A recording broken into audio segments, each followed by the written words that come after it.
Hello, everyone. Thank you so much for joining another episode of Ministering Over Fostering. And today we are so excited to have Jake and Michael from Cedar House. Good morning. Good morning. Good morning. Good morning. If you can give us a brief introduction, because we are so excited to introduce you to our audience.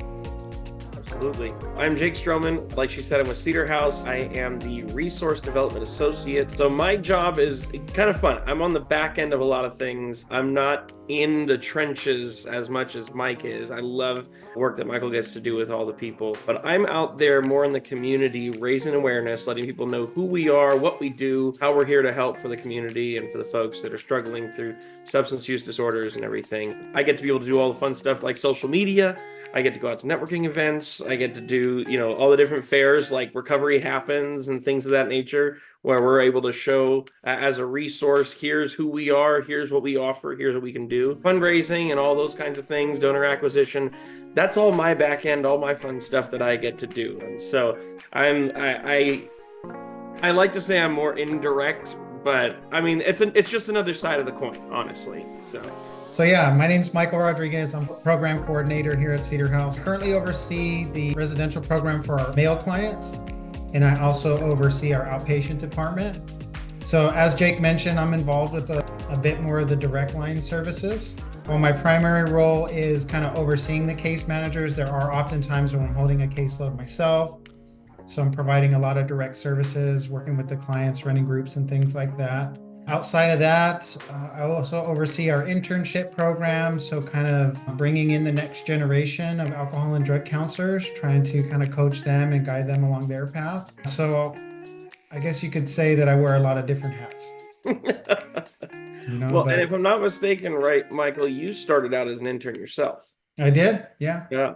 So I've been here close to 10 years now, and throughout that time, I've been an intern, I've been a case manager, I've been intake personnel. So I've got a little bit of a taste for everything around here. Yeah, I love this field. I did my internship actually at a residential facility. It's apparently the place isn't there anymore. Lakeisha and I figured out the other day, but I actually used to work at a ranch, and we worked with individuals who struggled, primarily men as well, but we had some women. And so I have a high respect for those of you that work in that field. And I know it's hard. You really are in the trenches, but without you, a lot of these individuals that need that help, they wouldn't have it. And so we're appreciative of you for that. I'm curious because Jake, I know you very well, and you do amazing at networking, by the way, which is why I'm here today with you, and which is why we have this. But I'm curious to hear for our audience to hear, what can you tell us about the work that you do with individuals who do struggle with alcohol and substance abuse? And I know you both have different roles in how you play that, but both roles are important in bringing out the word and letting people know what services you provide and how you provide them. But maybe if we can get that clinical and non-clinical side of, what does that look like? What can you share with us about what it is to work with individuals who struggle with this substance abuse?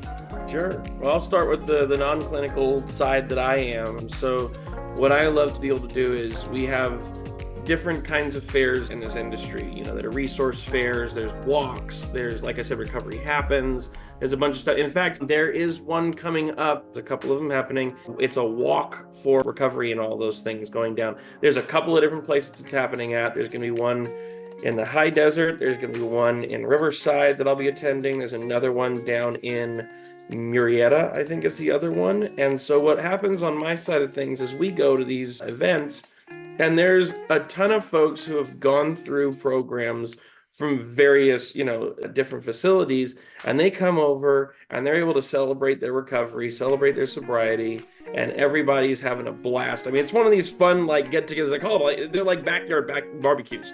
It's a ball. I love getting to go to those. But at the same point, we have folks who are, in recovery, who are celebrating sobriety, but also there's folks there who are trying to find maybe resources for someone who is close to them or themselves who want to get into some programs to help them out. And so, in fact, one of the last ones we were just at, there was a mom and her young daughter. They were looking for the daughter to try to see some spots where she could be able to either residential or be outpatient, what have you, and what different people offered more specifically to her substance of choice and things. And so just trying to do your best to know that, and then tell them, hey, here's who we are, here's what we do, give us a call. I know only so much, but I do my best to put that out there as much as possible. The more nitty-gritty details and insurance and all those, things, talk to admissions. They're here to help. I've got those great folks and they're awesome. And so they'll take care of them from there. But I kind of get to be the handshake, right at the front door. That's the hope. And so when I get to do that, then I get to pass them along, like I said, to admissions. And if they come in, that's when you start getting into more of the clinical side of things. So it's cool. I get to have a great time celebrating with people, and then I get to have a great time trying to bring them in for help. So that's my non-clinical side and approach, which is fun. And besides all the other crazy hats that I get to wear with social media and all those other crazy things. Those are great. I love getting to do all the artistic stuff as well. So that's the cool stuff. But that's more of a thing that I got to take on just because that's a skill set I've had for years, and so I was just able to bring that to the table for the folks. So, and I wanted to chime in really quickly. I think that it's just amazing. I love your personality, because I think that when you're saying you're basically like the greeter, right? You're the one that initially shakes their hands. Yeah. And that a lot of businesses don't understand that you need somebody welcoming, right? Yeah. Like almost like your front office, you need that, because you are setting the tone for a company. And me as a parent, like I have called certain businesses before, and if the front office staff is rude, I will not support that business, let alone take my children to them. So thank you for being that, that warm handshake, that person that is just like, come on, let me give you all the information and meet my team. Like, I love that. So thank you. I appreciate it. Thank you. So, as far as the clinical side of things go, here at Cedar House, we primarily serve Medi-Cal beneficiaries. So we are contracted to provide private insurance. The vast majority, the bulk of our clientele are Medi-Cal beneficiaries. We have a couple different levels of care that we provide. The bulk of it, I want to say, is residential. We also do provide withdrawal management services. And one thing we're really proud of is our perinatal program. So we have a perinatal program called Maple House, which is actually a couple blocks down from our Bloomington location. And we're really proud of that location because it's the only standalone perinatal program in San Bernardino County. So while there are other providers that do provide perinatal services, those are often integrated into their program, where ours is the only standalone. So we're really proud of that. At any one time, we can house up to 11 women and 15 children. So it's primarily for women that are in reunification or that are pregnant, postpartum, and things like that. Everything we do here is evidence-based. So the curriculum that we teach, the skills that our counselors are practicing, it's all research-based. We're doing a lot of motivational interviewing, a lot of cognitive behavioral therapy. We kind of pride ourselves for being not only a substance use disorder treatment provider, but one that specializes in co-occurring disorders. So a lot of the people that are coming to us have, co-occurring mental health. And so we often kind of serve as a treatment provider, but also, stabilization. We get a lot of people that are coming to us that are trying to stabilize on their medications. So that's a little bit about what we do on the clinical side of things. Well, and I know, speaking to the co-occurring side of things, I get that question a lot when I'm out at these fairs, and as a resource, people ask, okay, well, they're going through this substance use disorder, but also, we have this side of things. And when it comes to co-occurring, whatever mental illness is on that side, it's like, okay, that just colors the addiction just in a totally different way. And there's been a few times where I've heard from folks who had been turned away from facilities because they just didn't have the capacity. They couldn't deal with one of those clients who needs that special care, who needs to be treated in such a way that affects both of those problems. And so trying to help that out, and thank God that we're able to specialize in that. I mean, I think, at least this is just by my biased opinion, I think we're one of the best ones in the whole place who's taking care of both. And so everybody really does a great job of that over at Cedar House. And I love getting to be able to see that. Michael, you guys, you really do.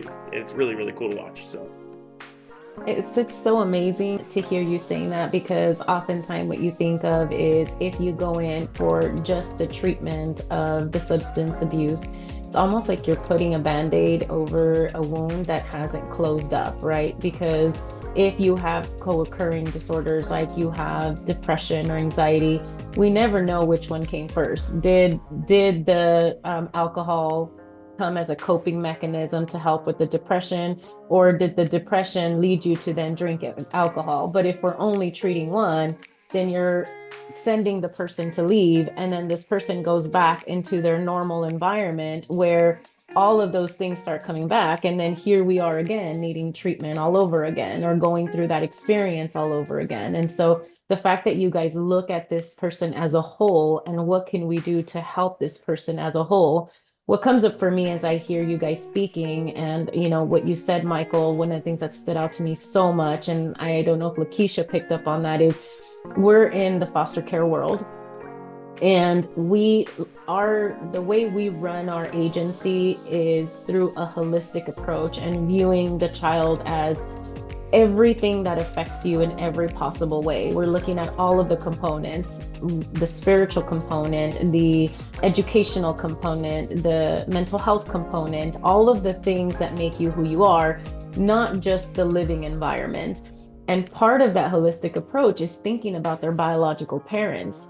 And what you're saying, this home that you have where you can send moms to recover and go through that journey together in order to help prepare them to get their children back and to reunify, that's a piece that stood out to me so much, because part of their treatment when they come through our doors is, can we help you successfully get your children back so that they're not in the foster care system? And what does it take to do that? So I'm so grateful that you guys have that, and we're going to have to connect on what that looks like, because we may need some referrals to go out to you if those come through our doors. But just thank you for doing that for these families, that you're giving them hope of having a better future and having the capacity to reunify their family. That's such a big deal for us. So I want to throw out there to you guys, either one of you, and see, can you tell us a little bit about what that road to recovery looks like? Because that road to recovery sounds scary sometimes for family members who have someone that is experiencing some of these difficulties, or someone who's experiencing this may say, I feel hopeless and I don't know if I'll ever get better. So can you tell us a little bit about what you've noticed and what that road to recovery actually looks like? So I think in working with this in this setting, one thing that's really stood out to me is that recovery is not a straight line, right? And I think we kind of set ourselves up for failure when we kind of view it in that way. And, one thing that I really appreciate about how the industry has shifted over the last, I want to say 15, 20 years is kind of the attitudes that we have towards relapse and what our expectations are for success in recovery. One thing we've really started to look at here at Cedar House is recovery capital as opposed to straight completion rates. Because what we found is that, quality of life is a better measure of someone's actual success in recovery, right? And I think that's kind of what you were tapping into right now when you were talking about, family reunification and things like that. And so that's really the direction that we try to go when someone comes in, and meet the person where they're at, right? Not every single person that walks through our door is going to be 100% on board with everything we have to teach them, right?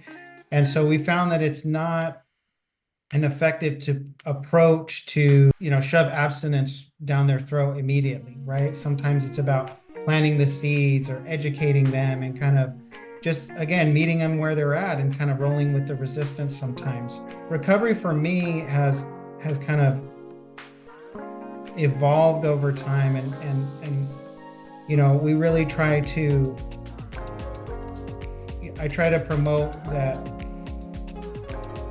sometimes the use is only a symptom of what's really going on, right? And just because we stop the drug and the alcohol use doesn't mean that all our problems get fixed or that everything magically goes away, right?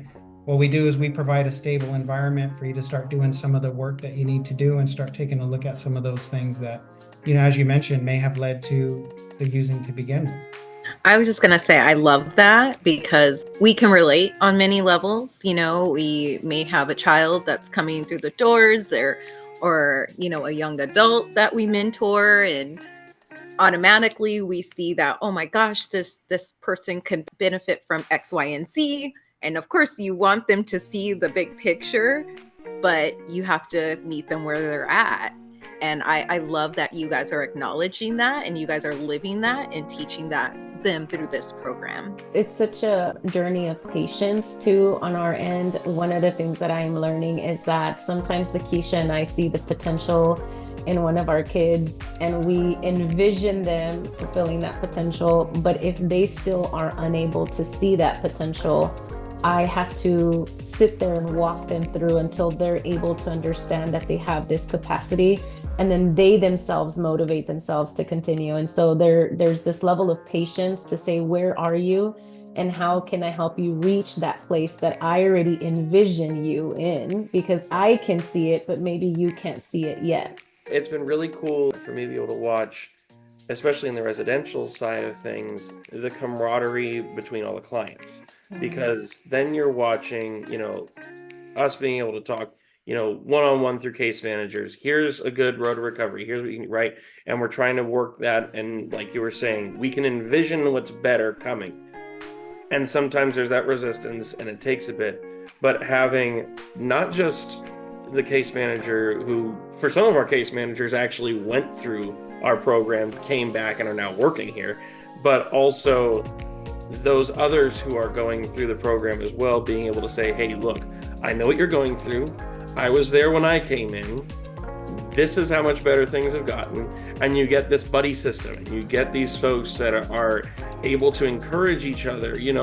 Some of the conversations that I've heard just in a couple of, different passings down the hall or at like our holiday stuff, one of my favorite things was when I was out at our Riverside facility during Christmas. We were doing the whole gift wrapping and all that stuff.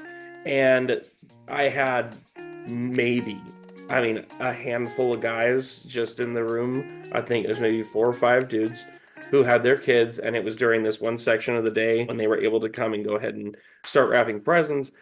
And they're talking about their kids, and they're talking about, just how they're trying to do better for themselves, how they're trying to, make sure they're becoming a better example and all these things. And you hear them encouraging each other throughout this entire conversation. Yeah, I know when it was tough for you in this, and now look where you're at, man. Things are going good. Keep it up. It's beautiful.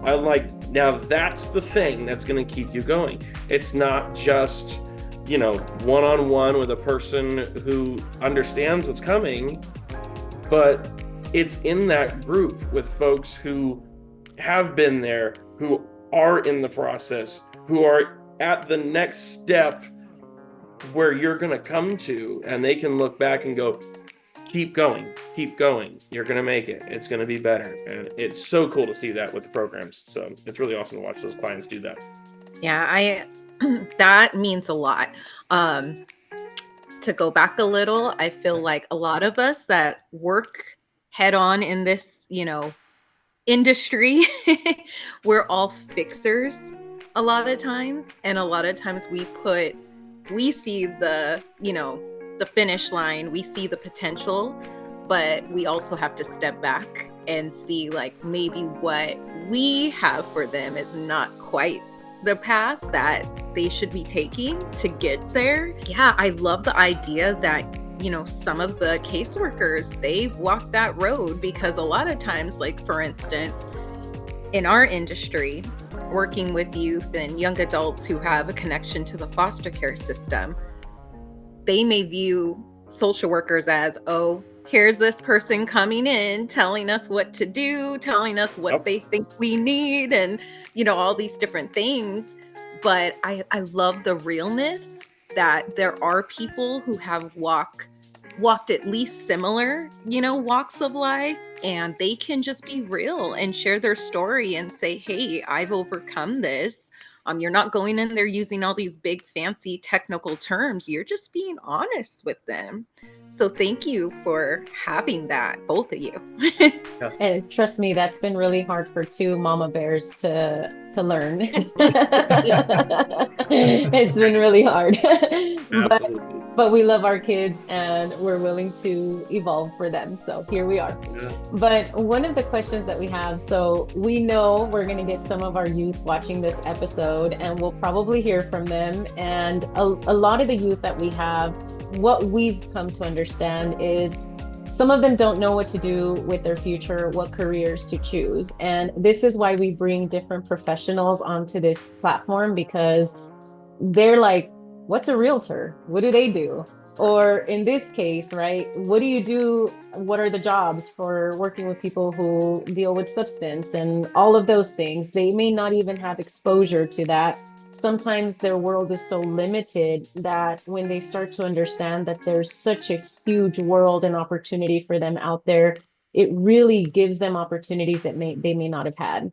So we're curious to pick your brain on that. And what can you share with us about, out of all of the careers in this world, why this one, and what has been the most rewarding thing of what you've done? In all honesty, my personal journey with recovery kind of drew me to this field. That was something that, if I'm being 100% honest, I kind of dipped my toe into, not really knowing where it would take me. And I'm eternally grateful, where this journey has led me to. I can't imagine doing anything else at this point. I could say all the cliche things, that it's rewarding, getting to be a part of people's recovery, but they're cliches for a reason, right? Because they're true. I think the most rewarding part about this job, this career, having my experience at Cedar House, has been, not just watching people rebuild their life, but, feeling connected to that in some way. I've never really felt as if, and maybe this is just me being humble, but I never really felt like, I changed someone's life, right? But every now and then I'll get a phone call from someone that I haven't heard from in a couple years, and they'll tell me how great they're doing and how maybe one thing I said really stuck out to them or has stuck with them. And those are the moments that kind of reinforce doing this kind of work for me. You're changing lives, and I can tell you that very easily. Come on, brother, you are absolutely incredible when it comes to everything. I mean, especially, for us on the back end, Melissa and myself, when we're trying to get those stories from alumni and everything. Your name is a constant topic, so it's good to hear it. So well, I appreciate that. Yeah, so I mean, those are the kind of things that keep you going. It can be a demanding field emotionally, right? So self-care is a really important part. I've always been taught, and I've tried to live this, that your work doesn't substitute, what you do for self-care, right? You got to prioritize those things because burnout's real. But, I would say to anybody that's considering getting into this field, starting out at junior college and, pursuing an internship is a really good way to kind of dip your toe in and see if it's something for you. I think sometimes we get into this field and we have an expectation for what it's going to be like, and it's not always quite that. So that internship is a really good way to kind of get some exposure to it and see if it's, something that's for you, right? But it's most certainly something that you can make a career of, and I think something that you can simultaneously find fulfillment in. And just, because we get these questions quite often, what degree, what major would you say that or recommend to major in for a career such as yours? So there's a couple different paths you can take. The one that I would recommend would be starting out at like a junior college. So, without, promoting any particular colleges, there's a lot of junior colleges that have AOD programs where you can simultaneously work on, an associated behavioral health degree. And that would kind of be the most cost efficient, long-term beneficial route that you could take. It might take you a little bit longer, but in the long run, it's going to pay off a little bit more, right? There are vocational schools out there, and I'm not knocking those, but if you plan to have a career in this field, that's definitely the route that I would pursue. Starting out at a junior college. Yeah. Thank you for that. And then quickly, I wanted to ask too, you mentioned self-care, which I was going to bring that up because it's so, so important. And I feel like a lot of times in this industry of people that are in the business of helping others, we teach other people how to practice self-care, but we forget to do those things for ourselves. So what are some self-care tips that you would recommend to our audience if they're in this industry, if they're thinking about being in this industry, and just, I guess in general, just tackling everyday stress? The biggest piece of advice that I could give is to rely on your team, right? I think a lot of the times as helpers, as others that want to, kind of fix and do things of that nature, we're kind of reluctant to reach out, right? We like being self-sufficient, but I think kind of remembering that we have an interdisciplinary team for a reason, right? We have supervisors and peers and things, and that's one thing that I really, pride my staff on, is that they're a great team and they work together really well. If someone misses or someone, is struggling, the others kind of step in to pick up the slack. So don't be afraid to ask for help. Don't be afraid to take some time off, right? I mean, again, it can be a demanding field. So, making some time to engage in some recreational pursuits is a must. Just kind of recognize the signs of burnout, and communicate with your supervisor about those things, right? There's no shame in recognizing that your stress level's increasing and that you might need to take a step back, right? Yeah, absolutely. And plan something fun every now and then. Thank you. So to tell about this career, I've got to go a little bit back on my everything career, I guess. Originally, I'm not trained to be, in the recovery field. I'm not this accomplished graphic designer who went to school with all this stuff. None of that. My original job, and the thing that I still get to do even part-time now, is to be a worship pastor. And so I've worked with churches as a music minister for years. That's been my thing. When I was in high school, I felt a calling on my life to do that. And I got into college. I went to Azusa Pacific and went through all of my stuff. That's right. There we go.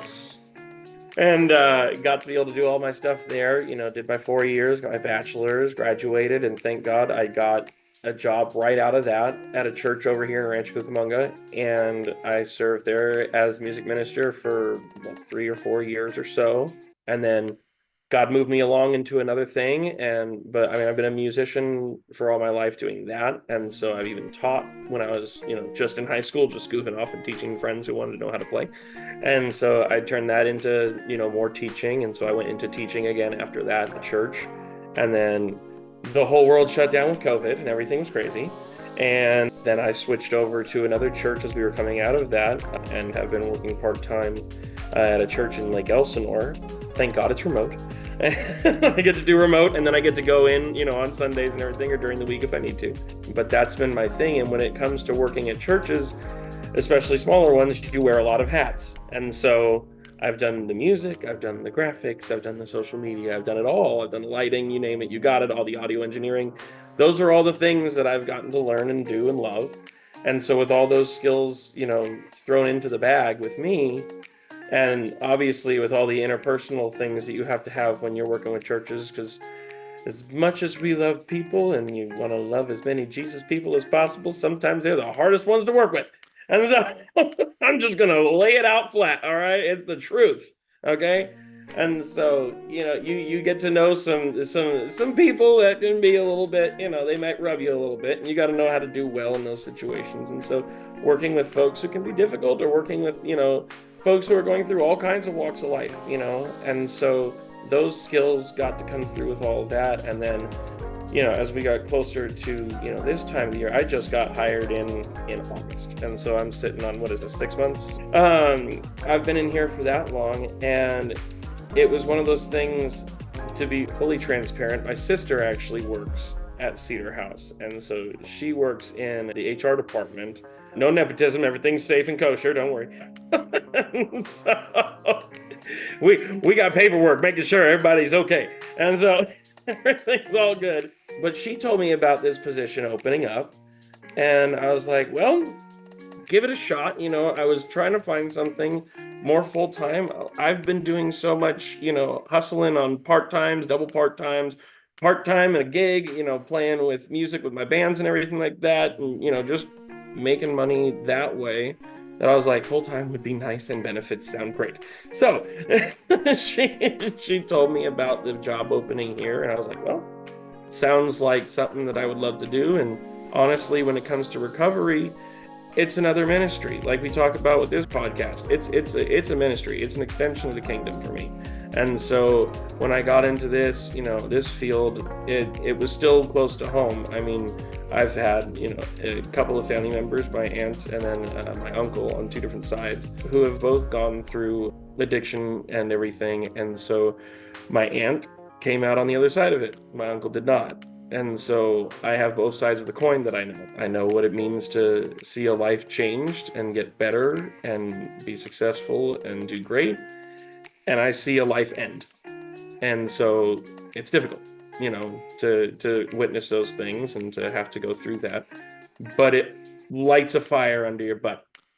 And you feel the call, you understand, and you see what's important. And so being able to be part of this in my capacity, where I can bring what I'm good at, that I didn't think would actually be applicable into a place like this. Sure enough, hey, there's a whole other side of this that needs to be taken care of so that people know who we are, and my skill set fits. And I'm like, cool, that's great. And so I was able to jump in, and it's been nothing but awesome.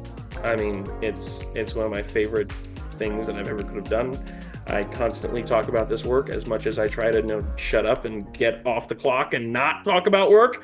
I'm still, so stoked about it, because all the fun things that I get to do and all the cool things that we're planning, and, it's great. And I get to wake up every morning and put in the hours and have a great time doing this, and then switch gears and do the church stuff right after. And so we're still working the hustle, but welcome to it. You know what I mean? So it's good. I never would have dreamed that I would have jumped into a job like this and be able to do all this fun stuff. So it's been a blessing for sure. That is incredible to hear both of you and what led you to this place. I was thinking, Jake, as you were talking about, how much we have to love people. We call them EGs, those who need extra grace, right? That's right. The little extra grace on it. Just a little extra. But I think when for us, at least for Lakeisha and I, we talk a lot about ministry, and we actually had one of the pastors that we have the ability to partner with. His name is Pastor Brandon from Beyond Church. And we talked about what ministry is, and it really is just to serve. And I think because Lakeisha and I see the work that we do through that lens of serving, it's not something that you just get to turn on and off. It's wired in who we are. And we are constantly looking for opportunities to serve and to help make a difference in the lives of someone else. But it's no coincidence that we fall in line to where we need to be in our careers. It is birthed from something, from somewhere. And for me to be a social worker, it didn't just happen out of the blue. I experienced a lot of traumatic things in my childhood that have led me to this place where I now get to sit on the other side and say, how can I help you? What can I do? So these careers, but hearing your story, Jake, about how this wasn't in the pipeline and yet you were able to fit your skill set to that. I think this is such a hope for some of our youth who maybe say, I didn't have the good grades. I was moved from high school to high school to high school, and I don't know if I'm going to go to college, or I might go to college later, or I don't know what to do. But they're to know that there's hope and that you can make a career out of something that maybe you didn't even think was for you, Yeah. and that you can make such a great benefit and find so much joy in it the way you have. So I want to thank you for being so transparent about that, because this is why we do ministering over fostering. We want our kids to know the reality of our lives. We're not going to sugarcoat it for them. This is true. This is reality. Yeah, it's great. I was just gonna say too, I really enjoy the fact that you brought up how you went to school for one thing, but it led you, you're still doing that passion, but like it led you to another calling. Yeah. And I think that's great for our youth to hear this, because that was kind of my story too. Like I went to school, I had a desire earlier in the years to get into social work, but I also like to do designing. And so I actually went to school for child development, decided, I want to be an interior designer, went to school for interior designing. Then the Lord called me back into child development, but I ended up going into psychology and landed a job in working as a therapist with kids with autism. Had no clue what that world even looked like at that time, but I loved it. And that, kind of grew in that field. And from there got into social work. And, it's just so funny, because when I think back, I'm like, wow, there's this full circle of what the Lord planted years ago as a child. And he's like, okay, you're good at designing, you're good at decorating, but that's not your career. Like, I'm going to bring you back to what you're really called for, And so I love that you brought that up. And, just the idea too, like, it doesn't matter what profession you're in, there will be challenging people regardless, church, it doesn't matter, wherever, grocery store, it does not matter. But he obviously puts you in spaces to learn how to deal with those challenging, those EGs, so that way you can continue to spread the Lord's love. And both you and Michael, I love both of your stories. I love how he's using both of you, and continue to do the good work that both of you are doing. Yeah, thank you. I have to say that I take advantage of Lakeisha's expertise in design, because she designs and decorates our office. If one day you get to stop by and see the decoration, it is not me, it is her. So maybe it didn't go in. The Lord was like, you're going to decorate your office. Just kidding. It didn't go in vain. I'm like, I want to buy this for the office, so I'll send her a picture. Would this look good? If not, I'm not buying it. But I do want to, as we're getting ready to kind of close today's episode, there are two very important questions that we want to throw out there for both of you. And I'm going to swap their order a little bit. If we have any potential resource parents, we're actually in the process of opening our doors for the foster and adoption. We are in those final stages of getting that going. So we will be having a lot of resource parents coming through our doors very soon. And we already have some that we work with that do watch these episodes.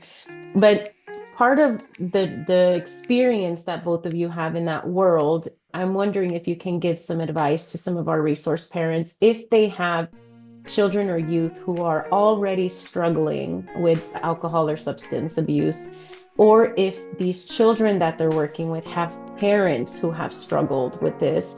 What is some advice that you can give to these resource parents on how they can work with these children that this is in their family in some way? What can they do to help support them? And I'll open it up to whichever one of you would like to chime in. The basis of everything before anything is love on them.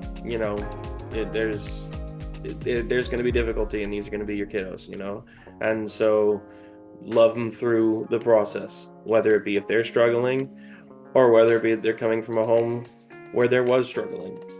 Love them through it. It's going to be hard, but love them through it. That's the basis, at least for me. But Michael, you know a lot more on the nitty gritty, so I'll pass it to you. So, it's difficult, I think, a lot of the times from the family's perspective, because the behavior associated with people that are using can be so erratic. and it doesn't always present as rational.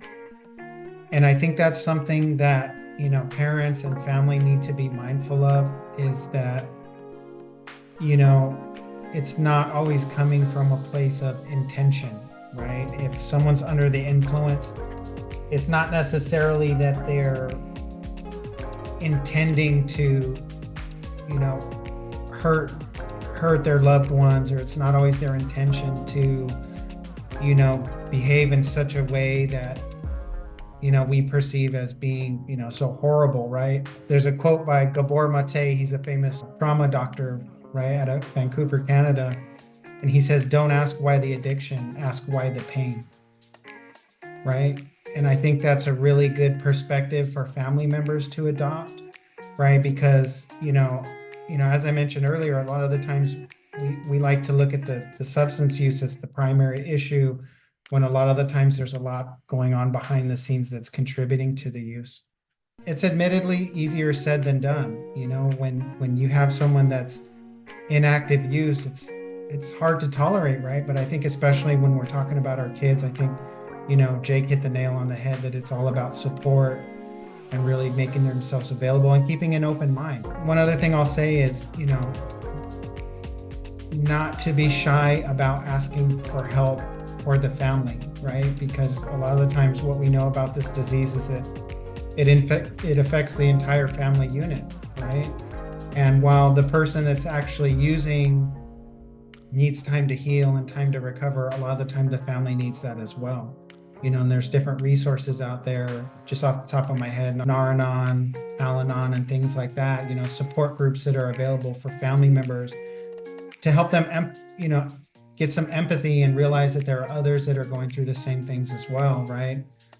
So, that would be my advice, is to, try to view it through the lens of, let me try to understand what this person's going through and not look at their behavior as indicative of who they are. Yeah, I remember the first time I was hearing more about meetings like Al-Anon and Nar-Anon that are for the family, of folks who are going through the different, struggles with substance use. We're so quick to let me help the person who's going through it that we forget the effect. There's a shock wave that runs through, like this isn't just an isolated thing to one person. Other people get hurt. Other people are struggling to try to help. Other people, there's a lot of different parts of this. And to then have that support, just as those who are struggling with substance use have, for you as a periphery person, and knowing there's others just like you, that's everything. I mean, with anything in life, if you don't have a support system, what are you going to do? We can't live isolated. It's not going to happen. You can only be so strong for yourself on your own. You need support. You need those folks around you where you go, okay, I'm not alone. Okay, cool. What did you do? Because I am so lost right now. Like, this is tough, and the beauty of it being, in those meetings, it could be kids, it could be their own kids, it could be their spouses, it could be, what have you. Just go down the list of, who and how they're affected. And when you get to one of those, you're probably bound to find someone who has a very similar story, and you'll be able to talk with those folks. So honestly, for those parents who either are struggling, one, with a kid who's struggling, or with a kid whose parent, has gone through addiction and everything, understanding those sides, it's good to just be able to be in conversation, talk with folks who are going through it too, because you will learn a lot. There's some things that you won't agree with because it's different people. Welcome to the world. And there's other things that you will take as that gold nugget and hold on tight to, and that'll get you through it. Just got to weed through it, and that's what's important, is finding that support system. So yeah. Beautiful stuff. Well done, Mike. Yeah, I think there's just so much beauty in connecting with your village, Yeah. right? Because we can't just do this all alone. And that made me think of just, I guess, my personal story. We adopted a couple of kids and loved them so much. And it honestly made me think, like, when you're going through the foster process, and especially to adopt, I guess it just in fostering in general, right? It is presented in a way that, yay, you're fostering, yay, you're adopting, your family is complete. Congratulations. And that's not the end of the story. Like, it's not always this beautiful painted fairy tale picture, right? Ain't sunshine and rainbows, babe. Yes, there's still some very hard stuff that you have to work through together as a family. Myra and myself have talked about creating future support groups within the office where, resource parents and even adoptive parents can come in, just have some coffee and tea and connect. And it doesn't always have to be this agenda. Right. It's just a support group to just discuss, like, hey, what challenges, what's working, what's not working? Can you share your story, Right. And I think that's just, again, it's just so much beauty in offering these services, because personally, when I find people that are going through a similar difficulty or even like triumph that, I've experienced, I want to hold on to them tightly and I want to talk their ear off, because I'm like, oh my gosh, I found my person, you get it. So I love that there are other villages, other community groups that offer these things, no matter what the person, what the family is going through, and just providing an opportunity to connect and let it all out. So I love that. Yeah. For some reason, the hug feels a little bit warmer when it comes from someone that has walked your walk. It really does. So thank you for sharing that. And our final question to the both of you today, as we get ready to close out this amazing episode. I think I wish we had an extra hour to have you both here, or 4, yeah. But we do have some youth. We like to finalize with them, because everything that Lakeisha and I do, it's for them. That's our motto, and we do everything with them in mind. So if we have any youth out there who are already struggling or are becoming curious, maybe somebody is saying, hey, I use this to cope, and maybe I can introduce you to some of this. It'll make the pain go away, or whatever they're experiencing at the moment. What is some advice from both of you to them to help them, to give them some hope if they're already struggling themselves, or if they're thinking about this? Ooh, loaded question. It's hard to answer, right?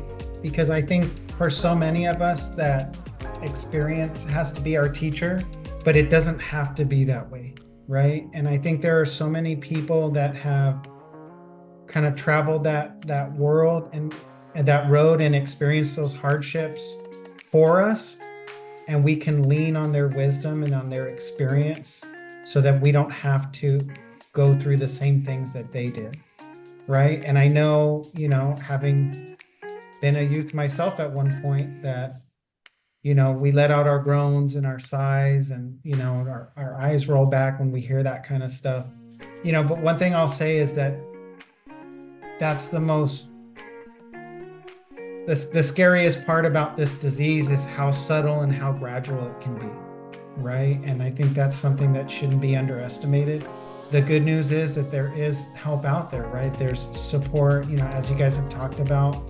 And I think the best news is that support is, there's not just one path to recovery. There's not just one path to support, right? There's lots of different avenues available. We live in a time where we can kind of personalize our recovery, right? And find out kind of what works for us, right? So ask a lot of questions. Don't be afraid to reach out for help. Yeah. Know that there are people that have gone through what you're going through and that are more than willing to talk to you about it. Yeah. Being the stubborn and bullheaded boy that I am too.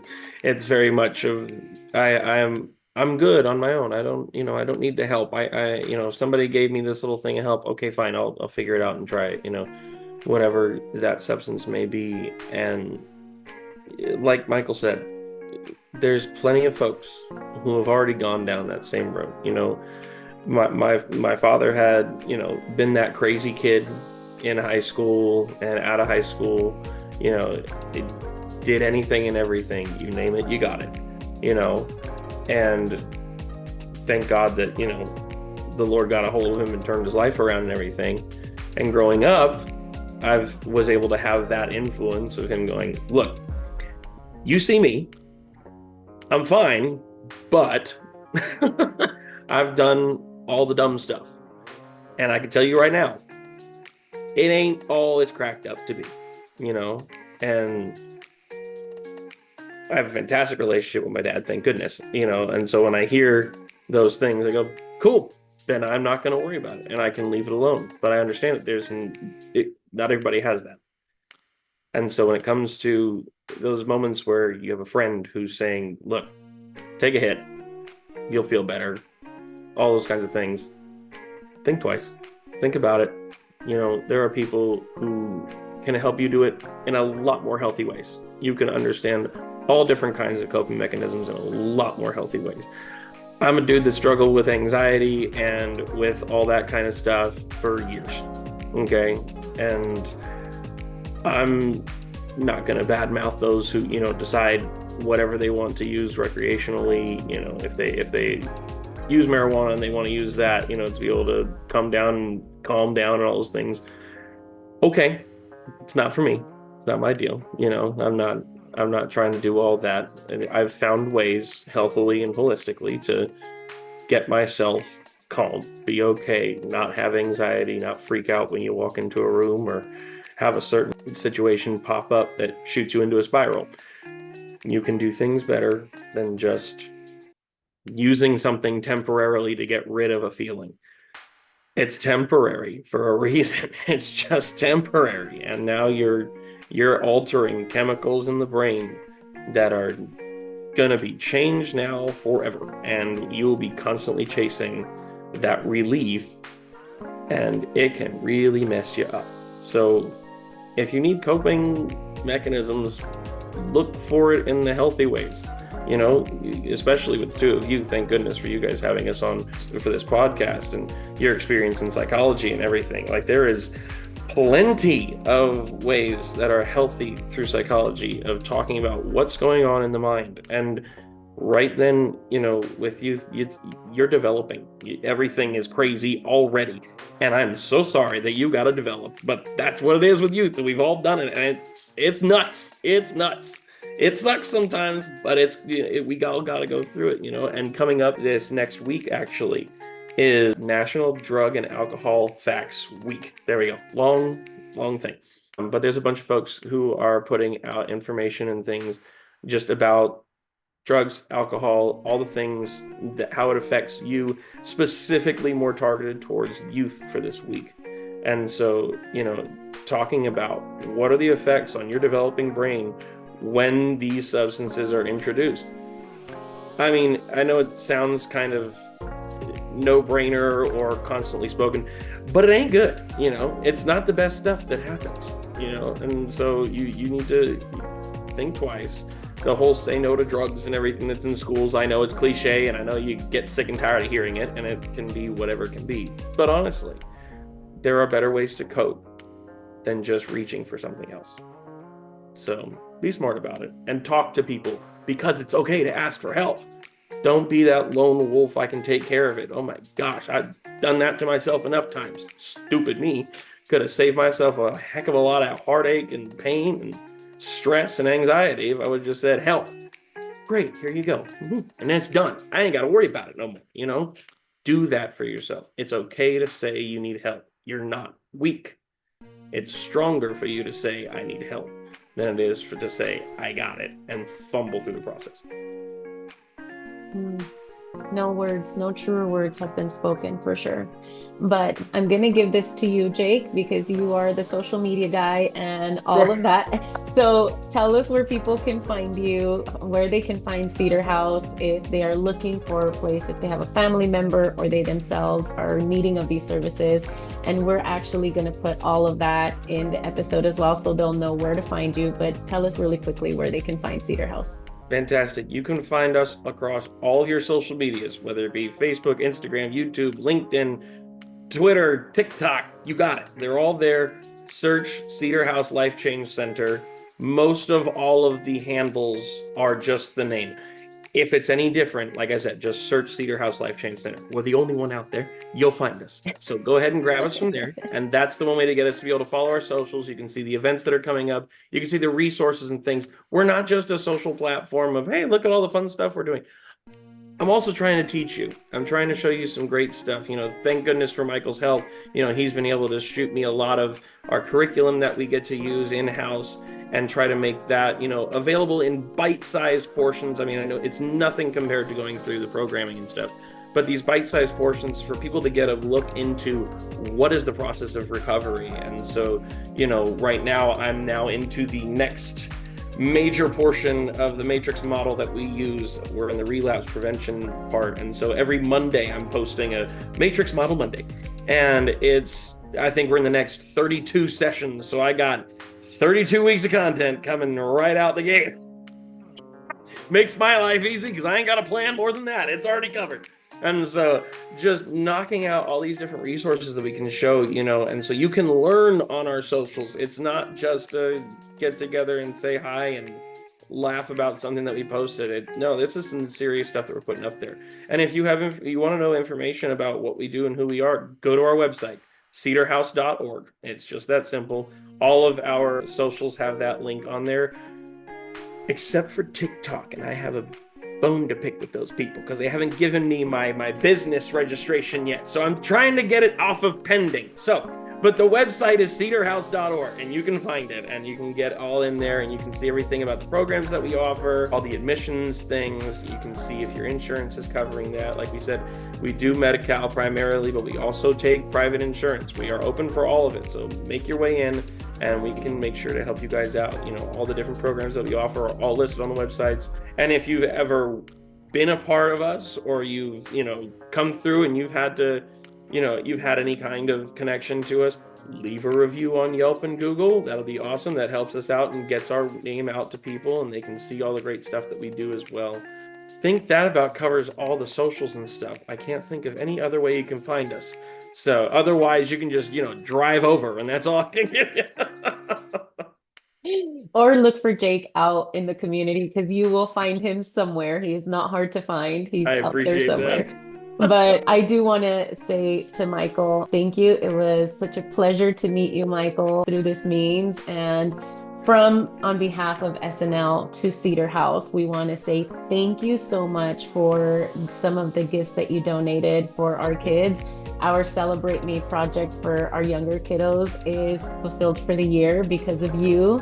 And we get to share birthdays and give gifts to them. And so we are so, so grateful for you guys thinking of us. But thank you for all of the work that you do out there in the trenches for both of you. Both jobs that you have are so critical to what this requires. And thank you for loving on people the way that you do. And you work on the other side of where Lakeisha and I work. And because of you, some of these families do get reunified, and some of these kids get out of the system. Without you, that would not be a possibility. So on behalf of us, thank you. Lakeisha, I don't know if you have any final words before we let them go. Yeah, I was just going to say thank you so much for just the work that you both do, and for just engaging in your community. You all have blessed us, like Myra said. I'm actually in the process of using some of those items to provide for a beautiful young family that are getting their own apartment. And so thank you. Thank you. Thank you. Thank you.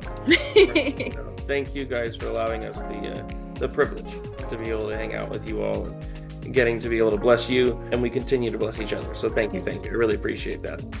Well, thank you so much. We hope that you go out there and have an amazing and wonderful time, and we look forward to continued partnership. We might bring you back in the future if you allow us. And so we hope you guys have a wonderful time. If there's any final words, we give you the space. If not, we say goodbye.